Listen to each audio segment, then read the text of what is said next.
Es un día glorioso, el día en que nosotros entregamos nuestro corazón a Jesucristo. Ese día, cuando uno entrega el corazón a Jesús, entonces pasa a ser de la iglesia del Señor. En la Biblia a la iglesia se le conoce como la casa de Dios, se le conoce como el cuerpo de Cristo, se le conoce como el reino de Dios. La iglesia también se conoce como la esposa, como la novia de Cristo también. Y escuche esta frase, esta es la que más me gusta, cuando dice que somos miembros de la familia de Dios.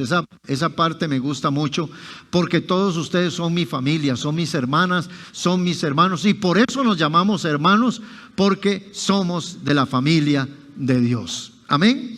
Así que si usted no tiene familia y su familia lo abandonó y lo dejó, déjeme decirle que aquí en la iglesia usted va a encontrar una familia, con todos los defectos y todos los errores que tenemos.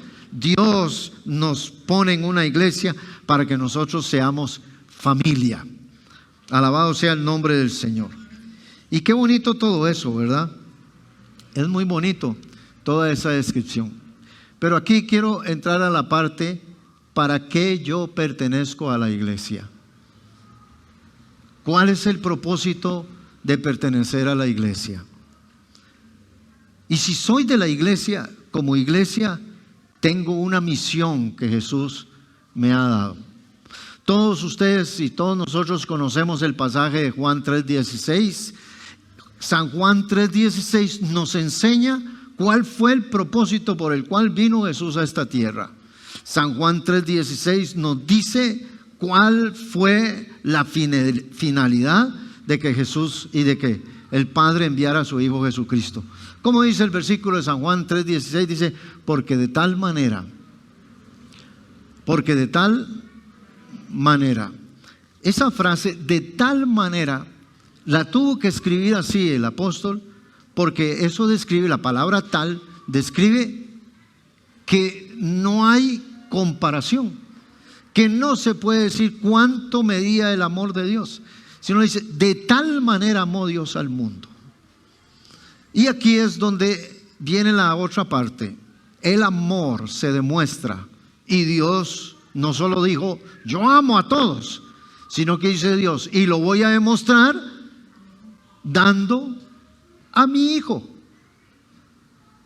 Porque el amor va a dar lo mejor. Él pudo haber dado a un arcángel, a un ángel, a un querubín, pero Él dio lo mejor, porque el amor siempre va a dar lo mejor. Y porque de tal manera amó Dios al mundo, que dio a su Hijo unigénito. ¿Para qué lo dio? ¿Para qué?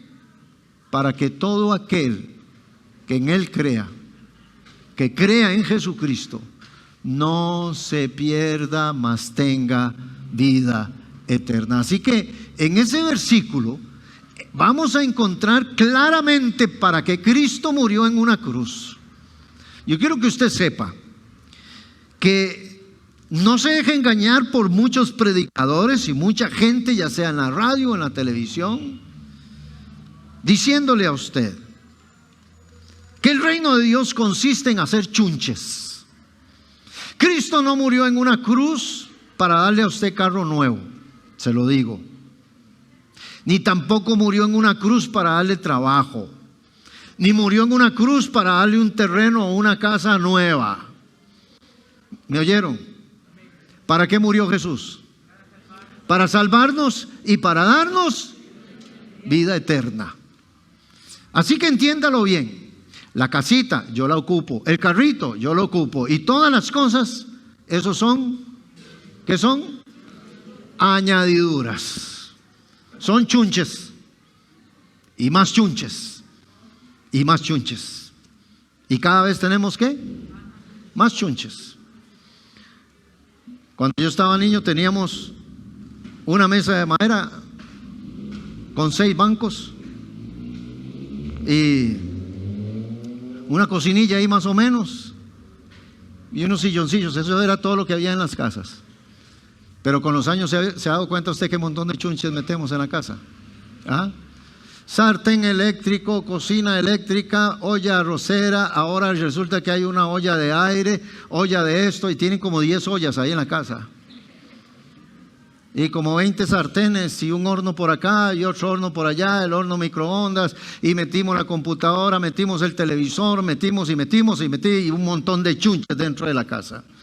Y resulta que ahora voy a comprar un carro y tengo que hacer un hueco ahí para meter el carro dentro de la casa. Entonces ya antes las casas tenían más espacio, eran 4 cositas y ya estaba.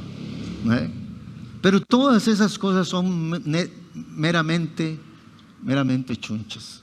Son cosas que nada de eso a nosotros nos va a ayudar en la salvación. ¿Para qué es todo eso? Para vivir aquí en la tierra. Usted y yo vamos a vivir aquí entre 70, 80 años, más o menos,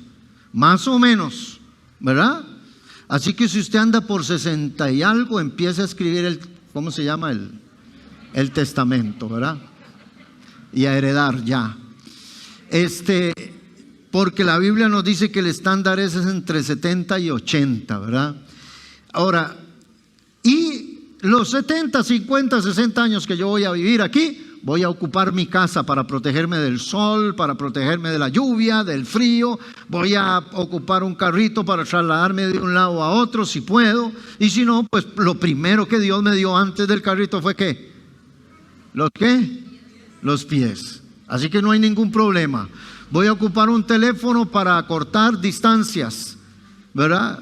Etcétera. Todas esas cosas las voy a ocupar en la trayectoria de mi vida. Las voy a ocupar. Y son necesarias. Y Dios lo sabe que son necesarias. Y Él me las provee, me las añade. Pero lo esencial de la vida y lo esencial de San Juan 3:16 es ¿para qué vino el Señor Jesús? Y nos vino para salvar. ¿Y qué significa esa palabra salvar? Bueno, yo puedo decir, yo en mis años que tengo de estar en el camino del Señor, al salvarme Jesús, Él salvó mi futuro, ¿o no? ¿Ah? Yo conocí a Jesús hace 40, 41 años atrás, lo conocí. ¿Y de qué me ha librado el Señor en todo, desde el momento que lo conocí hasta el día de hoy? ¿De qué me ha salvado el Señor? ¿De cuántas cosas? ¿De cuántas cosas le ha salvado el Señor? ¿Ha cantado usted qué sería de mí si no me hubieras alcanzado? ¿Dónde estaría hoy? ¿Ah? Si no me hubieras alcanzado. Le pregunto, ¿dónde estaría hoy usted? ¿Qué estaría haciendo? ¿Viviría? Tal vez no. Pero Cristo me salva a mí para librarme de un montón de cosas en el trayecto de mi vida aquí en la tierra, y que es una bendición. ¿Por qué? Porque yo era un borracho, era un mal hablado, era un hombre mal portado, estaba perdido. Y Él me halló, me encontró. Pero cuando Cristo me encuentra, no solo me encuentra a mí, encuentra a mi esposa, encuentra a mi matrimonio, y luego nacen mis 3 hijos. Entonces la bendición es la salvación para poder atravesar esta tierra. ¿Cuánto me entienden lo que digo? Pero a la salvación todavía está agregado lo más maravilloso: la vida eterna. Si usted se muere hoy, ¿a dónde va? ¿A dónde va? Usted está segura, usted está seguro. Algunos dicen, uy, no diga William eso, que si yo me muero, puede ser que se muera hoy. ¿O no?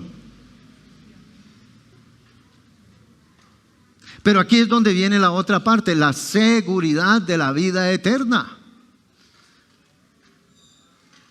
En la muerte de Jesús hay cosas muy maravillosas. Por ejemplo, en la muerte de Jesús, ahí es donde Cristo viene y, hermano, nos lava de todos nuestros pecados. Derrama su sangre y es una sangre que hoy yo peco y le digo, Señor, perdóname, límpiame con tu sangre. Y su sangre es para limpiar mis pecados. Y si en la muerte de Cristo hay un poder maravilloso, ¿cuánto más en la resurrección de Cristo? Que ahí es donde dice, y si morimos con Cristo, también resucitaremos con Él.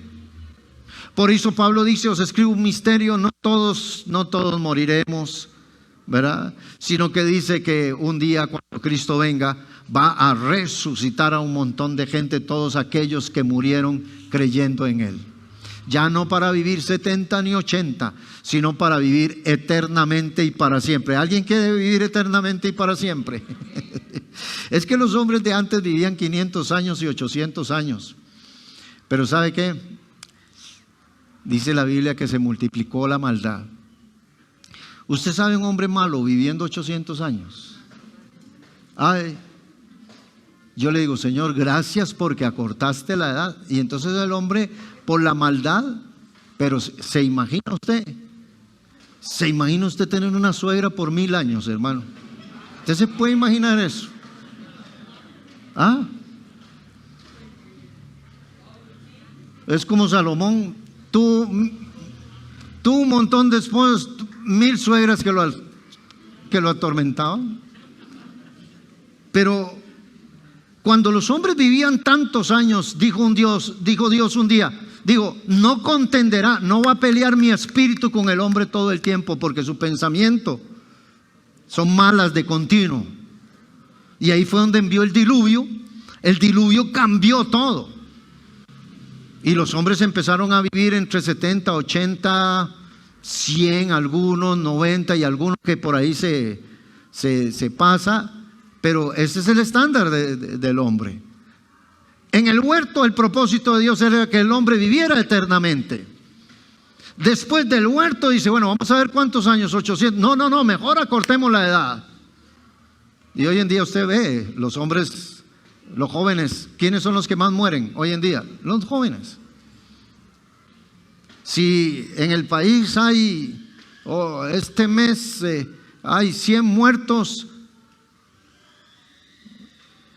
por lo que sea, por enfermedad, por lo que sea, de esos hay 20 jóvenes que no murieron naturalmente, ni por enfermedad, sino que fueron asesinados entre ellos mismos.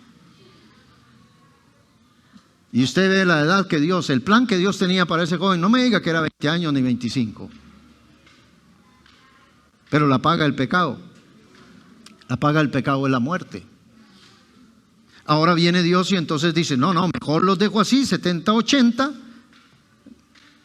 Y aún, fíjese usted, con 70 y 80 y vea cómo está este mundo. Por dicha que vivimos solo esos añillos. Y por dicha que a los 50, a los 60 años ya el hombre va reflexionando un poquito y se va haciendo el abuelito bueno. Pero era malo. Era sinvergüenza cuando estaba joven. Y aquí es donde viene la vida eterna. ¿Cuántos alaban al Señor? Aquí es donde viene Cristo Jesús, derrama su sangre en la cruz del Calvario, muere, pero no solo muere, ¿qué también hace? Se levanta entre los muertos, resucita. Y aquí es donde entramos nosotros a la vida eterna. Entonces, ¿cuál es la misión de la iglesia? Y usted dice, qué lindo todo eso y las promesas de la vida eterna y todo eso. Pero la pregunta es, ¿y mientras estoy aquí 60, 70 años, qué voy a hacer? ¿Trabajar, comer, dormir, levantarme, ir a la iglesia los domingos? No, hay algo más que eso. Y todavía, como pertenezco a la iglesia, hay algo más todavía que un culto y una visita de un domingo. Hay algo más que Dios me ha dado, una responsabilidad grande solo del hecho de pertenecer a la iglesia. Escúchelo bien, usted pertenece a la iglesia, usted tiene una responsabilidad muy grande. Y le voy a decir algo, si a usted no le gustan las deudas, y si usted tiene una deuda que lo está ahogando, y lo llaman todo el tiempo, esta mañana yo quiero tirarle una deuda más grande en la vida suya. Leámosla en Romanos capítulo 1, versículo 14. Pablo, el apóstol, el hombre que perseguía a la iglesia, el hombre que aborrecía a la iglesia, ahora es cristiano, se convierte a Cristo y empieza a cumplir el mandamiento de Jesús. Verso 14 dice, ¿lo quieren leer conmigo? A griegos y a no griegos, a sabios y a no sabios. Ahí está la deuda. ¿Soy qué? Soy deudor. Vuélvalo a decir, ¿soy qué? Un deudor. ¿Con quién estoy en deuda? Pablo dice, estoy en deuda con griegos, o sea, con los gentiles, con cualquier tipo de personas. En aquel tiempo los separaban, los griegos, los judíos, y ahí para adelante los judíos somos de Dios y los griegos no. Y Pablo dice, no, yo tengo una deuda con el mundo entero. Y dice, a griegos y a no griegos, a sabios y a no sabios, soy deudor. ¿Y qué tipo de deuda? Leamos ahí. Dice, porque, verso 15, así que en cuanto a mí, pronto estoy a anunciar el evangelio también a vosotros que estáis en Roma. Y el verso 16, el propósito dice, porque no me avergüenzo del evangelio, porque es poder de Dios para salvación a todo aquel que cree, al judío primeramente y también al griego. Porque en el evangelio la justicia de Dios se revela por fe, para fe, como está escrito, el justo por la fe vivirá. Ahora, usted puede decir el verso 16. El verso 16, Pablo dice, no me avergüenzo del evangelio, porque es poder de Dios para salvación. Ahora que soy cristiano, ahora que me gozo de todos los beneficios de la iglesia, ahora que estoy en Cristo, usted lo cantaba, yo solo sé que soy un hijo de Dios, yo lo canto, pero ¿qué compromiso tengo ahora? Mi compromiso es el mismo compromiso que tuvo Jesús.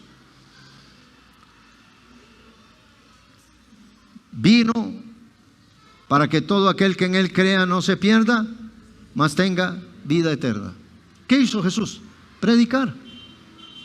¿Qué hizo Juan el Bautista? Predicar. ¿Qué hicieron los discípulos? Predicar. Evangelizar. Usted está aquí esta mañana. ¿Cuántos están agradecidos de estar aquí esta mañana? ¿Usted está agradecido de estar aquí esta mañana? Amén. ¿Sabe por qué usted está aquí esta mañana? Porque un día alguien le habló de Jesús. Porque un día una maestra de escuela dominical fue y te trajo, siendo una niña o un niño, y te trajo a la iglesia, o le habló de Jesús. Usted está aquí esta mañana por eso, porque alguien le habló de Jesús. Usted me puede decir a mí, no, William, a mí nadie me habló de Jesús. Es mentira. Usted me puede decir a mí, William, a mí un ángel descendió ahí, yo estaba solo en mi casa. No, eso es mentira, porque los ángeles no predican. Les está prohibido predicar. Yo estoy aquí porque alguien me habló un día acerca de Jesús. Y quizá no fue solo una persona, quizá en la conversión mía y en el llamamiento mío operaron muchas personas. Desde un mensaje por la televisión hasta un mensaje en la calle. Desde un tratado que me dieron y lo boté, y después me dieron un tratado y lo tomé y lo leí. Desde una señora anciana que me habló y después un señor que me habló, un retiro que me llevaron siendo joven. Empieza la iglesia en acción por todo lado. Hasta que un día tuve un encuentro con el Señor Jesucristo. Y todos los que estamos aquí somos el resultado de alguien que se propuso un día predicar el evangelio. ¿Quiénes están llamados a predicar el evangelio? ¿Quiénes? ¿Quiénes? Todos. Todos estamos llamados a hablarle de Jesús a las personas. Verso 16. ¿Qué dice el 16? Porque no me avergüenzo.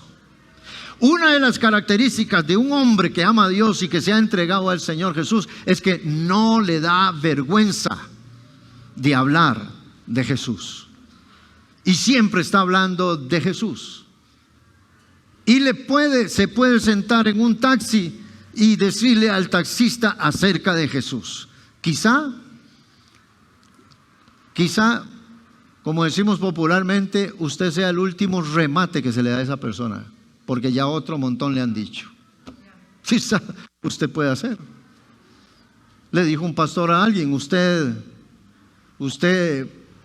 yo le había prohibido a usted que fuera a hablarle a esa persona. Ya son casi 13, 15 veces que le has hablado y yo le he hablado y todo el mundo le ha hablado a esa persona. Y él dijo, pastor, es que en la número 16 fue cuando se convirtió. El Evangelio. No me avergüenzo del Evangelio, porque vea lo que es el Evangelio. Es poder de Dios. Es poder de Dios para salvación. El otro día les decía que la iglesia tiene un trabajo en el plano social, en el plano espiritual. Y les hablé acerca del que el creador o el que Dios llamó para levantar al ejército de salvación hace más de 200 años en Inglaterra. William Booth se llamaba. Y William Booth era un músico borracho, alcohólico. Era un hermano, un desgraciado tremendo. Y alguien de la iglesia fue y le habló a William Booth ahí, él era músico, saxofonista. Y alguien insistió en él y se lo ganó para el Señor. Y Dios, el poder del Evangelio cambió el corazón de ese hombre. A veces uno no se imagina quién se está ganando para el Señor. Tremendo. Y William Booth fue a la iglesia y empezó a crecer como creyente. Pero en su corazón y en su vida ardía la música, porque él es un saxofonista de bares, era, y de lugares la muerte. Y él le dijo al pastor, pastor, yo quiero que metamos el saxofón dentro de la iglesia. El pastor le dijo, no, porque aquí solo el órgano se puede tocar. El saxofón es algo mundano, es del diablo, es el anticristo y todo ese montón de cosas. Y William Booth se quedó pensando así, dijo, bueno, no lo toco dentro de la iglesia, pero lo puedo tocar en la calle. Entonces fue para la calle con su saxofón y se consiguió otros hombres que tocaran instrumentos de viento, como el clarinete, como el trombón y todo eso, y la armaron y tocaban en la calle. ¿A dónde se fue? Fue a tocar a los lugares de alcohólicos, borrachos, tirados en la calle, orinados, sobrados, que habían abandonado su familia, y ahí se fue él, pero regresó a la iglesia y lo regañaron, lo exhortaron y le dijeron que eso era muy mundano, que no podía hacer eso. Y tanto conflicto que al final él se dedicó solamente a eso y sintió como Dios lo llamaba a todo eso. Ahora, escuche bien, iglesia. William Booth empieza a levantar lugares donde se atienden alcohólicos, nada más. En ese tiempo no era cuestión de drogas ni nada de eso. Alcohólicos, gente tirada, gente despreciada en la calle. Y William Booth se dedicó a levantar eso y pues dijo, bueno, ¿y qué hago? Me los llevo para mi casa, pero mi casa no es un lugar para ellos. Entonces empezó a abrir centros con comida, con dormida, con ropa, y empezó a darle todas estas cosas. Y usted me dirá, qué bonito, qué trabajo más bonito, pero él llega a un momento en que llega a una encrucijada. Dice uno de sus libros que él llega a una encrucijada, ¿por qué? Porque pierde de vista la misión verdadera de la iglesia. Y él usa unas frases en uno de sus libros, dice que al hombre hay que darle 3 cosas. Jabón. ¿Para qué es el jabón? Para que se bañara el borrachito. Sopa. Para que se calente el borrachito. Y el evangelio. Amén. Amén. Pero llegó a ¿cuál encrucijada? Llegó a la encrucijada de ver que solamente de un pronto a otro pierden la visión y solo le están dando sopa y jabón. Jabón y sopa. Y el jabón puede bañar al muchacho y puede bañar a la muchacha y le puede perfumar y todo lo que sea. La sopa le puede sostener el estómago y darle vigor para que siga viviendo. Pero ¿qué me pasa a los 2 meses? Y aquí es donde entra el poderoso evangelio de Jesucristo. ¿Cuántos alaban al Señor? Aquí es donde entra el evangelio del Señor Jesucristo. Que Pablo dice, porque no me avergüenzo del evangelio, porque es poder de Dios para salvación. Cuando la psicología, la psiquiatría, la policía, los jueces y mucha gente ha dado por concluido los casos y esa persona no puede salvarse, esa persona no puede cambiar, esa persona nació así, morirá así. Cuando a las personas les dicen eso, ahí es donde entra el poderoso evangelio de Jesucristo, que salva, que cambia, que liberta, y lo que era imposible para los hombres se vuelve posible para Dios. Posible para Dios. Yo no sé si a usted le pasaba. En el caso mío, yo pensaba que yo no iba a poder cambiar, que no podía lograrlo. En mi caso, porque lo que es imposible para los hombres es posible para Dios. Y ahí es donde muchas veces la iglesia pierde la visión. Cuando la iglesia se vuelve social, pero no espiritual. Ahora, entienda esto. Hay mucha gente que hace el trabajo ese. Yo conozco cantidades de instituciones, entre ellas la municipalidad tiene un lugar donde le dan sopa y jabón. Conozco ONGs que también le dan sopa y jabón. Y conozco muchos lugares. Y hay muchos lugares donde inclusive el hecho de los alcohólicos, los drogadictos y las prostitutas y todo eso, al final muchos han hecho hasta un negocio de esos para vivir ellos cómodamente. Y he conocido gente que son vividores de la pobreza, es decir, qué bueno que ese país es pobre porque yo levanto una empresa y les doy de comer ahí, y entonces usted los ve con salarios de 10 millones, 8 millones de colones y donaciones de un lado y de otro, y cuando usted los ve, porque en esto es verdad lo que Jesús dijo: si yo le diera de comer a los pobres y no tengo amor, de nada me sirve, porque muchas cosas se hacen sin amor. Y algunas cosas empiezan con amor y terminan con intereses. Entonces, la iglesia debe hacer cosas, y el trabajo social. ¿Habla la Biblia acerca del trabajo social? Lo dijo Jesús, el trabajo social. Dice: tuve hambre y me diste de comer. Tuve sed y me diste de beber. Estuve desnudo y me proveíste de ropa. Fui extranjero y me recogiste. Estuve en la cárcel y me visitasteis. Enfermo y vinisteis a mí. Ahora, la pregunta aquí es: hay una recompensa para todo eso, pero eso lo hace mucha gente, ¿o no? Lo hace mucha gente. Pero ¿por qué lo hace? ¿Con qué corazón lo hace? Y aquí es donde la iglesia también debe examinar muy bien también con qué corazón lo hacemos. Usted sabe, nosotros como iglesia ayudamos a muchos lugares y bendecimos muchos lugares y todo eso. Y es trabajo de la iglesia, pero no podemos perder la dirección. Problema cuando un músico viene para la iglesia. Tiene que estar aquí en la iglesia a las 7:30 de la mañana para preparar las cosas, hacer algunas afinaciones y todo eso.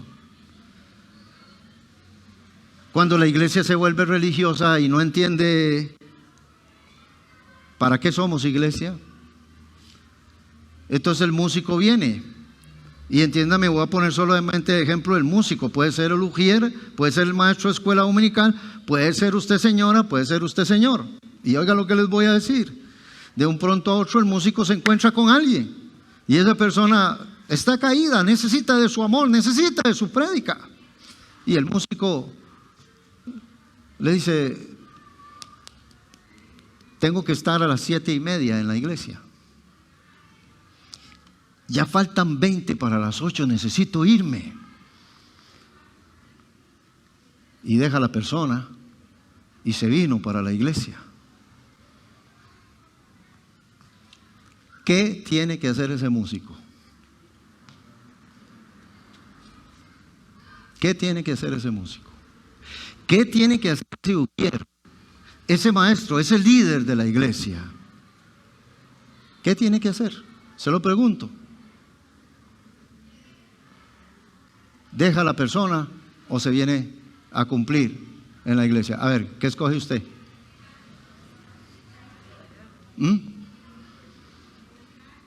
¿Qué escoge usted?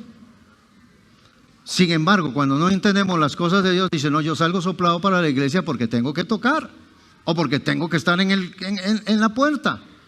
Y hay tantas maneras de resolver eso, pero no hay ni una sola manera para resolverle la vida al hombre. Hay solo una: mostrarle el amor y hablarle acerca de Jesús. Mire usted, dice una señora, hoy jueves hay culto de oración a las 7 de la noche. Voy a dejar todo listo para ir al culto de las 7 de la noche a la iglesia, para llenarme de Dios. Y faltando un cuarto para las 7 o 20 para las 7, llega alguien a su casa, le toca la puerta y viene un poco confundida. O usted va saliendo de la casa y esa persona ahí venía a buscarla a usted. Ay, mamita, mejor venga en otra ocasión porque voy ¿para dónde? Voy para el culto de oración. Y luego llega y con gran cosa le cuentan a uno, el diablo sí que se opone a las cosas de uno. ¿Y por qué? Porque yo todo el día he pensado ir al culto de oración y justamente cuando vengo para el culto llega una señora, veo, ¿qué diablo? ¿Qué Satanás? ¿Cómo se opone a la oración? ¿Es cierto? ¿Es verdad eso? No, eso no es verdad. Lo que usted tiene que hacer es devolverse con esa señora. ¿Quiere aquí en mi casa o quiere en la casa suya? ¿Qué hacemos? No venga al culto. Quédese con ella. Quizás es el último día de su vida. O quizás es el principio de una gran vida para esa persona. El principio de un gran futuro para esa persona. Y Dios la está usando a usted. Y Dios lo está usando a usted. Por discernimiento. Sabiduría. Y ahora con tanta tecnología usted llama, hermano, no voy a poder llegar, se me presentó una situación, luego hablamos y nada más. Y todo eso los líderes tienen que entenderlo y los pastores deben de entenderlo. Hay pastores que dicen, si no tengo toda la gente el domingo aquí, si no tengo toda mi gente el domingo aquí, no me siento bien. No, que se vaya todo mundo, como dicen aquel canto, que se vayan todos. Y gracias al Señor, aquí todo, por ejemplo, habrá un equipo de músicos allá en Puriscal, jálense, váyanse para allá a ministrar. Y les digo yo, y vayan con todo el combo completo. Llevan la prédica de una vez también ustedes. Pero que vayan. Pero nosotros no podemos ser solamente, y usted, yo soy solo un miembro de la iglesia. Soy alguien que estoy ahí en la iglesia. Nada más. ¿Quiénes son los que deben de predicar y de hablar el evangelio? Todos. Usted. El pastor solo, no, todos. Todos, desde que el momento en que pertenecemos a la iglesia, desde el momento en que fuimos salvos con Jesucristo, debemos hablar con las personas acerca de Cristo. ¿Qué le debo decir a las personas en una prédica? Usted me dice, es que hay personas muy duras. Yo les he dicho, tal vez usted lo único que les ha dicho, vamos a la iglesia. La gente no quiere ir a la iglesia de momento. A mí mucha gente me decía, vamos a la iglesia. No, yo no quiero ir a la iglesia. ¿Qué color? Me da vergüenza. Soy un impío, un inconverso. Yo no quiero ir a la iglesia.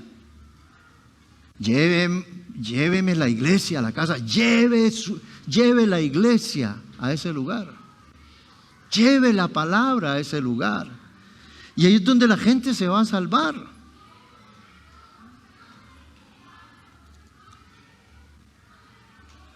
¿Cuánto le costó a usted ir a una iglesia? ¿A usted le costó ir a una iglesia? Ay, qué angelito. Ah, sí, a mí, pero no me dijeron, yo fui. No. No me venga, detrás de usted hay un montón de gente que tuvo que intervenir en su vida para poder ir a una iglesia, porque cuesta mucho. Dígame, ¿qué es más fácil, ir a un bar o ir a una discoteca?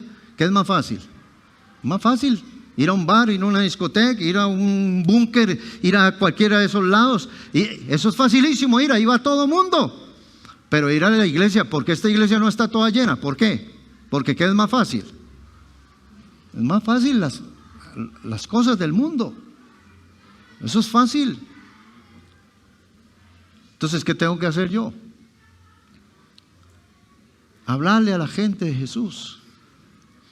¿Usted se ha preguntado alguna vez cómo se convertía la gente en el Nuevo Testamento? ¿Con el Nuevo Testamento o con el Antiguo Testamento? ¿Cómo se convertía la gente en el libro de los Hechos? ¿Con qué se convertía? ¿Ah? No estaban los 4 evangelios, no estaba escrito el libro de los Hechos, no habían cartas pastorales, nada de eso existía. La iglesia usaba pequeños versículos del Antiguo Testamento. Con que usted se aprenda pequeños versículos, usted puede tocar los corazones de las personas. Romanos capítulo 10, búsquelo conmigo. Están aquí esta mañana. Le estoy hablando acerca de la deuda que usted tiene. Romanos capítulo 10. ¿Sí? ¿Ya lo tienen? Vea, les voy a dar un consejito así. Dígame, ¿las personas saben que están haciendo lo malo? Ah, claro que sí. Claro que sí. Un borrachito sabe que está haciendo lo malo. Una mujer que le está dando vuelta a su marido sabe que está haciendo, lo sabe. Lo sabe. ¿Ha oído usted la frase que la gente llega y le dice a un joven: joven, la droga no deja nada? Y quizá usted ha usado esa frase. Pero no le diga que no deja nada, dígale que la droga deja. No deja. ¿Deja o no deja? Dale vuelta al marido, dale vuelta a la esposa, deja. ¿Ah?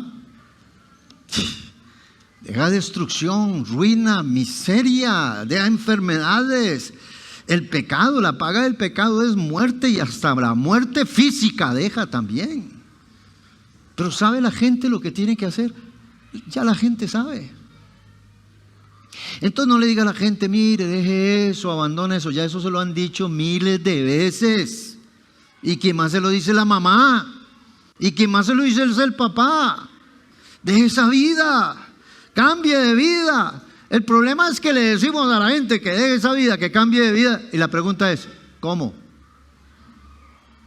Y ahí es donde entra el poder del evangelio. Ahí es donde usted se quedó a medias. Deje eso, cambie de vida. Vaya a la iglesia. Se quedó a medias. Porque usted tiene que decirle: entréguele su corazón al Señor Jesucristo. Y van a suceder dos cosas: o termina la conversación ahí, ah, bueno, muchas gracias, y me voy. O la persona se va a quedar oyendo a ver qué mal le habla a usted acerca de Jesús. Porque esto no es cuestión de ir a una iglesia. Es cuestión de hablarle de Jesús a las personas. Hábleles de Él. No le diga lo lindo que predica el líder o lo bonito que habla fulano. Vaya el domingo y verás qué bonito, van a hablar de esto y del otro. No le diga eso. Dígale, como me dijo alguien: vaya a su cuarto y entréguese allá al Señor Jesucristo. 10, Romanos 10, dice, verso 14: ¿cómo pues, lo tienen, sí? ¿Cómo pues invocarán a aquel en el cual no han creído? ¿Y cómo creerán en aquel de quien ¿Cómo dice? No han oído.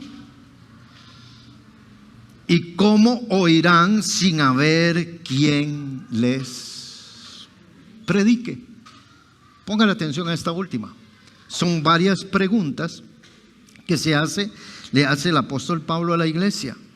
¿Cómo oirán sin haber quien les predique? Y aquí es la pregunta que le voy a hacer. En la universidad donde usted está, ¿hay quien les predique? En el trabajo donde usted está, ¿hay quien les predique? En la Alameda donde usted está, ¿hay quien les predique? ¿Hay quien les predique? ¿Y cómo oirán sin haber quien les predique? En el pueblo donde usted vive, ahí hay quien les predique a todos ellos y les hable a todos ellos acerca de Jesús. Puede ser que no lo hay, aunque usted esté ahí. ¿Y cómo oirán sin haber quien les predique? Ahora, veamos el resto. ¿Y cómo predicarán si no fueren enviados? Note la palabra enviados. Escúcheme, ¿qué les estoy diciendo esta mañana? ¿Qué estoy haciendo con ustedes? Enviándolos. Enviándolos. Y si usted no habla de Jesús, y si usted no comparte el evangelio con el Señor, entonces vamos a orar para que el Señor se lo lleve para el cielo. ¿Qué le parece? Y le prometo que le hacemos un buen funeral con música y todo. Pero necesitamos, ya el Señor nos envió. Y usted tiene y yo tengo que hablar de Jesús en todo lugar. Y nos vamos a encontrar montones de cosas raras cuando hablemos de Jesús. Como estas. Un día yo llegué donde un hombre y le dije: vengo a hablarle acerca del Señor Jesucristo, porque yo he visto que usted necesita al Señor Jesús por la vida en que usted lleva. Y no había hablado ni 40 segundos cuando me dijo: ábrase. ¿Entienden qué es esa palabra? Que no van a entender nada. Ustedes, reguero chusma. Ábrase antes de que lo agarre a punta de patadas, me dijo así.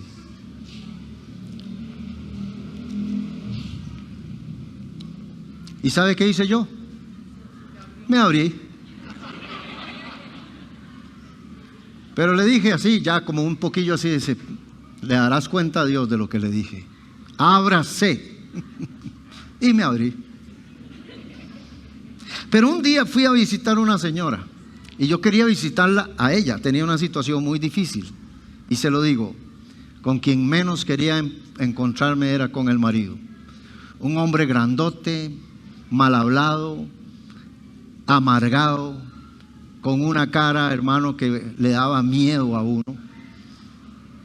Y uno que se hace un concepto de la apariencia de las personas para no llegar donde ellas, y las apariencias engañan.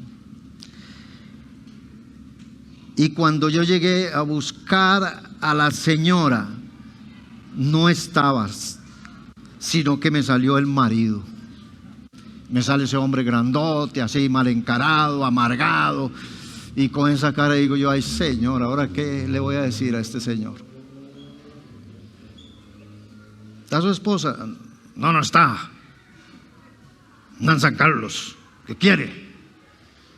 No, es que quería decirle algunas cositas y empiezo a hablarle de Jesús. De un pronto a otro empiezo a hablarle del Señor. Hermano, parecía un chiquito llorando en mis hombros. Se puso a llorar y a llorar. Se entregó al Señor. A los 3 meses yo estaba bautizándolo. Y le siguió sirviendo al Señor. Usted se va a encontrar muchas cosas. Y escuche lo que le voy a decir. La vida cristiana se le va a volver a usted no una vida religiosa, sino una vida llena de aventuras en el camino del Señor. Tendrán 1000 cosas y 1000 historias que contar cuando usted cumple el verdadero propósito de Dios. Ese libro de los Hechos no termina en Hechos capítulo 28. Ese libro de los Hechos todavía se está escribiendo hoy en día. Muchos predicadores y muchas iglesias están escribiendo los hechos de la iglesia. Yo no sé si aparecerá algo escrito de parte suya. Quizá usted tendrá que escribir ahí en el libro de los Hechos, ahí escribir en su vida qué le va a contar a su nieta, a su nieto, a su generación, a quién se ganó, dónde fue, cómo se transformó aquella persona, qué hizo por aquel, qué hizo por el otro. ¿Cómo vamos a impactar? Y un día de estos, a mi nieta en el colegio, en la escuela, la pusieron a hacer una redacción. Hizo una redacción, la que sea, la redacción que sea. Y usted no sabe lo que yo sentí cuando me mandaron una foto de la redacción. Y decía, mi abuelo es predicador. Y ha abierto un comedor para niños en Haití. Y la redacción estaba contando todo lo que el abuelo hace y dice, y abre pozos de agua en Haití para darle agua a todos los niños y señores de ese lugar, etcétera, etcétera. Si sus hijos escribieran algo de ti o escribieran alguna cosa de su vida por la herencia que usted le va a dar, ¿qué escribirían? ¿Qué estamos marcando en el corazón de ellos? Escúcheme, la vida en Cristo, la vida del Evangelio no es una vida aburrida. Y si usted está pensando irse de la iglesia y dice que aburrido estar aquí en la iglesia, es porque usted todavía no ha tenido un verdadero toque del Señor Jesucristo. Pero la vida del Señor es una vida de aventura. Usted sabe, hoy domingo todas las iglesias están llenas, en la mañana, en la tarde, en la noche. Y hay gente que llegan a la iglesia a ver qué le saca a Dios. Pero le tengo una noticia al revés. Cuando Dios me llama a mí es para ver cuánto me saca. ¿Entendieron eso? Dios se ha llevado mi juventud. Me ha sacado años. Ahora estoy entrando a la edad, ¿cómo se llama? A la tercera. Yo no sé por qué le pusieron tercera, pero digamos sí. ¿Y la cuarta? Pero Él se tiene que llevar todos sus años y le tiene que sacar el jugo a usted. No se ponga en una cama a decir, Señor, úsame ahora que estoy aquí, que voy a morir de cáncer. Y te prometo, Dios mío. No espere que lo agarre algo. Use sus huesos que están buenos ahora. Use su mente, su corazón. Use su cerebro que está claro. Yo le digo a la gente, ahora que usted puede dormir en cualquier lado, dormir en cualquier estación, pasar una noche ahí, aguantar hambres y todo, sírvale al Señor con todo eso. Y vaya y venga y haga y predique y evangelice y vaya a todos los lugares. Joven, acuérdate de tu Creador en los días de tu juventud. Y usted me dice, yo me acordé, yo estoy en la iglesia desde chiquitito. No. Que se ponga a servirle. Que se ponga a bendecir y ayudar a otros. La vida en Cristo es una aventura. ¿Usted ve a un Jesús aburrido? ¿Usted ve a un Jesús metido en una iglesia sentado forever? ¿Para siempre? ¿Usted ve a un Jesús así? No, caminaba cerca de 60 kilómetros al día, yendo, viniendo, entregando desde su niñez, desde su juventud, hasta los 30 años, sirviendo, yendo, viniendo. Y entonces hay 1000 historias que escribir de él. Y Juan dice, si se escribieran todas las cosas, pero ahora se convierte Juan. Y usted dice, ese era Jesús, porque era el Hijo de Dios. No, ahora se convierte Juan, se convierte Pedro, que eran hombres sencillos como usted y como yo, y se vuelve una aventura su vida. Llegan a la edad de adultos. Juancito llega a los 100 años allá en la isla de Patmos con visiones y un montón de cosas. Ya yo estoy muy vieja, vieja está el diablo. Ya yo estoy muy viejo, loco, me duele aquí, me duele allá. Camine y verá que todo eso se le quita. Póngale acción a la vida y verá que todo eso se le quita. Santo. Y después nos encontramos todos yendo, viniendo, en un lugar, en otro. Y dice, porque eran los apóstoles.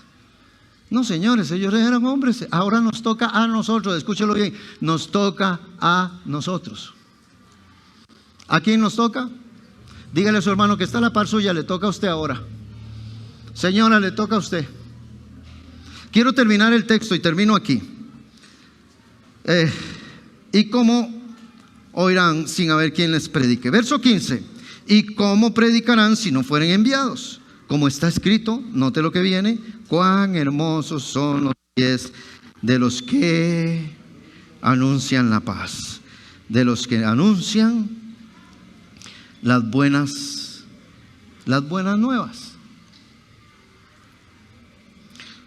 Nos dijo un veterano de la guerra de Vietnam que había perdido una pierna en la guerra y entonces en ese tiempo le ponían de palo. Y él nos estaba predicando de este versículo y nos decía, mire hermano, gracias al Señor que la Biblia dice cuán hermosos son los pies de los que anuncian la paz. Y ahí en la Biblia no dice si son de madera o si son de otro material que se vaya a inventar después.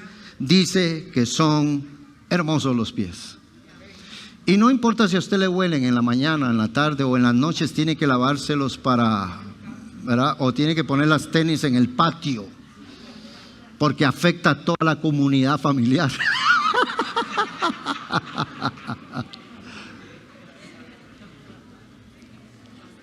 Pero cuando usted está frente a una persona, ¿verdad?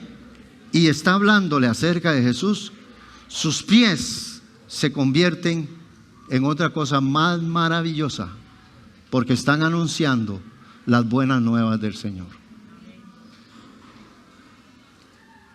Y para que usted tenga un poco de alivio, el versículo que sigue dice, mas no todos obedecieron al Evangelio. Pues Isaías dice, Señor, ¿quién ha creído a nuestro anuncio? En otras palabras, ¿qué dice ahí? Que no todo mundo le va a creer a usted, pero usted se va a convertir en un testigo de que a esa persona se le habló acerca de Jesús. Y como dijo Pablo, yo estoy limpio de la sangre de todos ellos. ¿Alaban al Señor? Estoy limpio de la sangre de todos ellos. Y escuche el verso 17, dice, así que la fe viene por el oír. Pero no el oír cualquier cosa, como les dije ahora. Dígale cualquier cosa a las personas. Dígale que deje eso, que se porte bien, dígale esas cosas. No, vea por qué viene la fe. La fe en un inconverso va a venir. ¿Cómo dice allí? La fe viene por el oír. Pero ¿y el oír?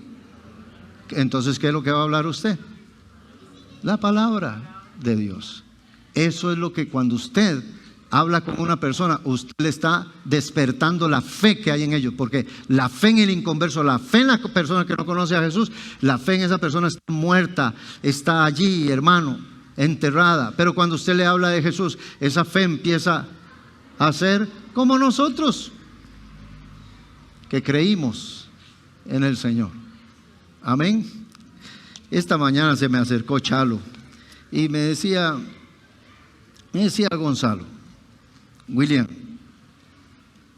qué tremendo haber creído en el Señor, ¿verdad? Porque usted esto se lo puede explicar a un científico de la NASA, al hombre más entendido y más sabio de esta tierra, y no lo van a entender, a no ser que se lo revele el Señor. Y le digo, Chalito, y la verdad que nosotros no componemos absolutamente nada, porque al final hasta Él mismo es el que le da la fe a uno. Al final uno no puede jugar de vivo ni peligroso en esto. Es que yo sí, es que yo soy carguísima, es que yo, no. Todo lo que tenemos es porque el Señor nos lo ha dado. Así que usted háblele a cualquier persona de Jesús. Escuche, las personas, como dice una frase que leí un día de estos,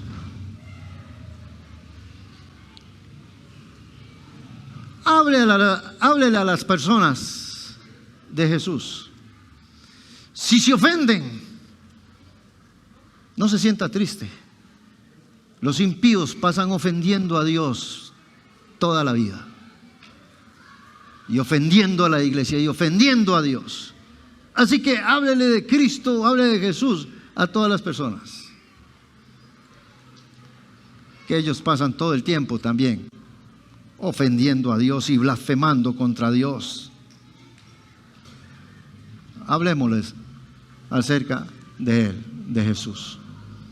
Póngase de pie esta mañana. Padre, te damos gracias. Señor, te bendecimos en el nombre de Jesús. Ponemos, Señor, estas peticiones, Señor, por Maynor.